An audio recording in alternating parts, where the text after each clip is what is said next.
பொங்கலுக்கு 1000 ரூபாய் கொடுப்பாங்க. எப்பவுமே கொடுப்பாங்கல்ல, இந்த வாட்டி என்னாச்சு? அது முறையா அது பண்ணுறது தப்பு தானே. 1 கிலோ சக்கரை 1 கிலோ அரிசி வாங்கி நாங்கள் என்ன பண்ண முடியும்? உங்களை போய் கேட்க முடியுமா? கேட்டேன், ஷாக் ஆகிட்டேன். போன வருஷம் கொடுத்தாங்கல்ல. இவருக்கு இனிமேல் ஓட்டு போட மாட்டாங்க, கண்டிப்பாக போட மாட்டோம், நாங்களும் கண்டிப்பாக போட மாட்டோம். இது ஏமாத்தல். எவ்வளோ பேர் வயிறுறாங்க. மொத்தமாக எல்லாம் சேர்த்து ஏமாத்த தான் பார்க்குறாங்கன்ற நான். தப்புலேயே பெரிய தப்பு இது. அது என்ன காரணம்னா,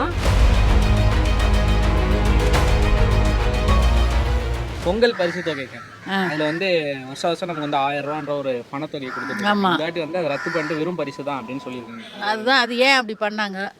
அது முறையா அது பண்ணுறது தப்பு தானே. எப்பவுமே கொடுப்பாங்கல்ல, இந்த வாட்டி என்னாச்சு? பொங்கலுக்கு கொடுப்பாங்கன்ற ஒரு ஆசை தானே, அது கொடுக்கலாம். இப்படி எல்லாருக்கும் மனசு கஷ்டம் தானே. அந்த 1000 ரூபாய் கட்டாது பொங்கல் செய்யலாம். இப்போ இதை 1 கிலோ சக்கரை 1 கிலோ அரிசி வாங்கி நாங்கள் என்ன பண்ண முடியும்? வருஷம் வருஷம் கொடுத்துக்கிட்டு இருந்து இந்த வருஷம் கொடுக்கலினாக்கா கஷ்டமாக தான் இருக்குது. என்ன பண்ணலாம்? அவங்கள போய் கேட்க முடியுமா? கேட்டேன், ஷாக் ஆகிட்டேன். இப்போ வந்து சில நேரத்தில் வந்து பச்சரிசி வந்து இல்லைங்கிறாங்க. அப்புறம் சில நேரத்தில் வந்து லோடு வரல உங்களுக்கு, நீங்கள் வந்து 10-15 தேதிக்கு மேலே வாங்கன்றாங்க. அதெல்லாம் எப்படின்னு கேட்டால், நான் போய் இதில் சொல்கிறேன்னா போய் சொல்லிக்கோ அப்படின்றாங்க. இருக்கப்பட்டவங்களுக்கு வந்து பிரச்சனை இல்லை, இல்லாதப்பட்டவங்களுக்கு வந்து ஒரு 1000 ரூபான்றது பெரிய காசு தான். கொடுக்காம போகிறது வந்து ஒரு மனசுக்கு கஷ்டப்படுற மாதிரி தான் இருக்குது. போன வருஷம் கொடுத்தாங்கல்ல. எவ்வளோ ஏழை கொடுமை இருக்குதுங்க. அது என்ன காரணம்னா, பஸ்ஸு கொடுத்துருக்காரு, மகளிருக்காக பஸ்ஸு கொடுத்துருக்காரு. இப்போ கூட விட்டுருக்காரு, 52 பஸ்ஸு விட்டுருக்காரு. நெக்ஸ்ட் வந்து வீட்டுக்கு எல்லாருக்குமே 1000 ரூபா மகளிர் உதவி தொகை கொடுத்துருக்காரு. சில பேருக்கு வரல, அது ஏன்னா நிறைய இன்கம் வந்ததுனால வரவே இல்லை. ஆனால் பட் கொடுத்துருக்கலாம். இப்போ வந்து அந்த ஒரு 1000 ரூபா கொடுத்துருந்தா மக்களுக்கு கொஞ்சம் சந்தோஷமாக இருந்திருக்கும். நாங்களும் 1000 ரூபாய் வாங்கவே இல்லை. ஆமாம், வராத மக்களுக்குலாம் என்ன பண்ணலாம்? ஏமாந்த மாதிரி தானே இது. இதை நம்பி 1000 ரூபாய் கிடைக்கும் தானே வரோம். நாங்கள் ஓட்டு போட்டோம்ல, உங்களுக்கு கொடுக்கணும்ல, கொடுக்கல என்ன பண்ணலாம்? எங்களுக்கு 1000 ரூபா வராது, மாதம் மாதம் கொடுக்கவே இல்லை. வராத மக்களுக்கு போட்டு தான் ஆகணும். திருப்பி ஃபார்ம் ஃபுல்லாக பண்ணணும்னு சொன்னாங்க, வாங்கி தலைமாட்டு வச்சு தூங்குறாங்க. என்ன பண்ணலாம்? இவருக்கு இனிமேல் ஓட்டு போட மாட்டாங்க, கண்டிப்பாக போட மாட்டோம், நாங்களும் கண்டிப்பாக போட மாட்டோம். இது ஏமாத்தல். இப்போ வெள்ள நிவாரணம் போன வருஷம் 6000 கொடுத்தாங்க. இந்த வருஷம் எவ்வளோ பாதிச்சிருந்து தெரியுமா? வீட்டுக்குள்ளெல்லாம் தண்ணி வந்தது, அது கூட ஒன்றுமே கொடுக்கல. சரி, இதையாச்சும் கொடுக்கலாம் இல்லையா? இதுவும் இப்படி பண்ணிட்டாங்க. இப்போது சாதாரணமாக வசதியாக இருக்கிறவங்களுக்கு அது ஓகே, பரவாயில்ல. வசதி இல்லாதவங்க இதை வாங்கி தான் இப்போ 1 கிலோ அரிசி, சர்க்கரை, ஒரு கரும்பு கொடுத்துட்டா பொங்க பானை அடுப்பில் வச்சிட முடியுமா? அதுக்குண்டான பொருளெல்லாம் வேணாமா ஏழைங்களுக்கு? பிளாட்பாத்தில் இருக்கிறவங்க கதை சொல்லுங்கள். அவங்களுக்கெல்லாம் எவ்வளோ பாதிப்பு, அதெல்லாம் எவ்வளோ எதிர்பார்த்துருப்பாங்க. ஒரு ஊருக்கு போய் பண்டிகை கொண்டாடணுன்னா அவங்க ஒரு வண்டி சார்ஜ் கூட அதை வச்சுப்பாங்க. இல்லை ஒரு குழந்தை வச்சுக்கிறவங்க ஒரு 500 ரூபாயில் ஒரு ட்ரெஸ் எடுப்பாங்க. ஒரு பண்டிகைனால ஒரு பூ வாங்கி வச்சுப்பாங்க. இதுக்கெல்லாம் ஒரு குறை தானே அது அவர் பண்ணது. 1000 ரூபாய் மகளிர் தொகைன்னா அவர் ஓட்டு வாங்கிறதுக்கு மக்களை வளைச்சி போட்டார். அது அவருடைய உரிமை. அது இப்படி கொடுத்தா தான் நம்மளுக்கு ஓட்டு வரும். இல்லை எல்லா மக்களும் பாதிக்கிறாங்கன்னு எல்லாருக்குமா கொடுத்த? எவ்வளோ பேர் வயிறுறாங்க. அதுலேயும் எவ்வளோ குறை தான் இருக்குது. இப்போ இதில் வந்து இந்த மாதிரி பண்ணால் அது எப்படி? அது தப்பு தானே. அது தப்புலேயே பெரிய தப்பு இது. மாதம் மாதம் எங்களுக்கு 1000 ரூபாய் அனுப்புகிறாரு.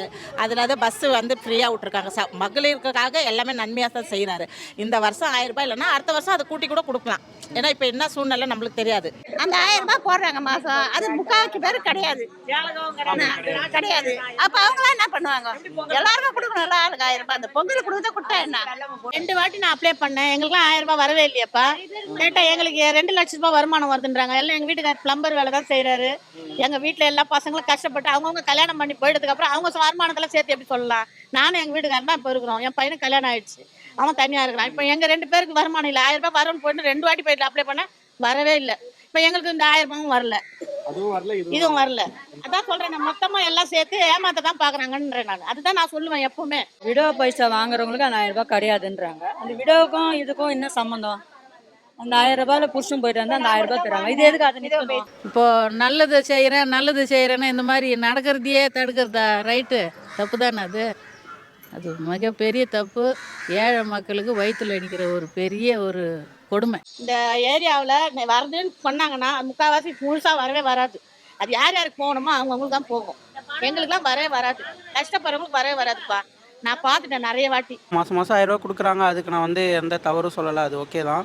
பட் இருந்தாலும் வந்து 1000 ரூபா வந்து ரெகுலராக எல்லா வருஷமும் கொடுக்கும் போது இந்த வருஷம் இல்லாத போது யாருக்கா இருந்தாலும் ஒரு ஏமாற்றம் தானே. நான்லாம் வந்து இது 1000 ரூபாய் கிடைக்கலன்னு கவலைப்படலை. ஏன்னா நம்மளுக்கு மாதம் 1000 ரூபாய் வருது, அதுதான் நான் பார்க்குறேன். ஏன்னா என் குடும்பத்துக்கு ஒரு இதுவுக்கு நம்ம எதிர்பார்க்க முடியாத ஒரு பேங்க்கில் போய் நம்ம 1000 ரூபாய் எடுக்கிறோம். இப்போ மற்றவங்க கிட்ட ஒரு 1000 ரூபாய் கடன் வாங்கினா கூட அது கடன் கொடுக்கணும். இது நம்ம காசுன்றதுனால தைரியமாக நம்ம எடுத்து இது பண்ணலாம். எல்லாம் சேர்ந்து நிற்கணும். வேண்டாம் இந்த பரிசே தேவையில்லைன்னு எல்லாம் நின்றுட்டாங்கன்னா கண்டிப்பாக அது கிடச்சிருக்கும்னு நான் நினைக்கிறேன். இந்த அரிசி சக்கரை கொடுக்க தேவையில்லையா? இந்த புடவை வேஷ்டினா கட்டுற மாதிரியா நம்ம கொடுக்குறாங்க? ஒன்று கொடுக்குறத கட்டுற புடையாவது கொடுக்கணும். நம்ம வாங்கினே போயிட்டு தான் முடியும். கட்ட முடியுமா? அது ஒன்று கொடுக்குறாங்க. அது டிவியில் வேற போட்டுக்கிட்டே இருக்கிறாங்க. ரொம்ப அநியாயம் பண்ணுறாங்க. கவர்மெண்ட் ரொம்ப அநியாயம் பண்ணுறது. முக்கால்வாசி இப்போ நாங்களாம் ஏழை தான்ப்பா. எங்களும் அந்த 1000 ரூபாயே கிடையாது. போன ஆட்சியில் கேட்டாங்களா பொதுமக்கள்? இந்த ஆட்சியில் எப்படி கொடுக்க முடியும்? இப்போ எப்படி கேட்குறாங்க? அதெல்லாம் கொடுக்க முடியாதுன்னு சொல்லுவாங்க. இல்லை நல்லவனா வந்தால் இதோட ஜாஸ்தி கூட கொடுக்கலாம்.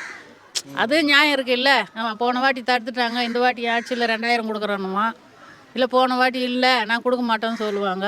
இந்த மாதிரிலாம் பல விஷயம் இருக்குது.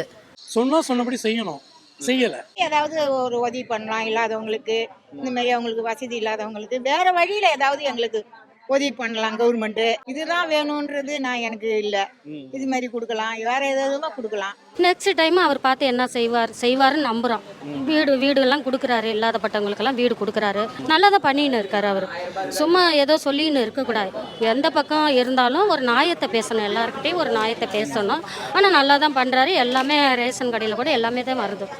ஆமாம், மக்களை நிற்க வைக்கிறது இல்லை, எதுவும் இல்லை. இப்போ மழை பெஞ்சா கூட எல்லாமே ப்ராப்பராக தான் பண்ணார் அவர். கொடுத்தா வாங்கிப்போம். எங்களுக்கு மாதம் வரதுனால நாங்கள் அதனால நாங்கள் சொல்ல எங்களுக்கு கிடைக்குது, அதனால இந்த 1000 ரூபாய் நாங்கள் எதிர்பார்த்து வாழலன்ட்டு அப்படியெல்லாம் இல்லை. எல்லாருக்குமே வரணும்னு தான் நாங்களும் சொல்கிறோம். நாங்கள் பெற்ற இதுவும் அவங்களுக்கும் கிடைக்கணும்னு தான் நாங்களே எதிர்பார்க்குறோம்.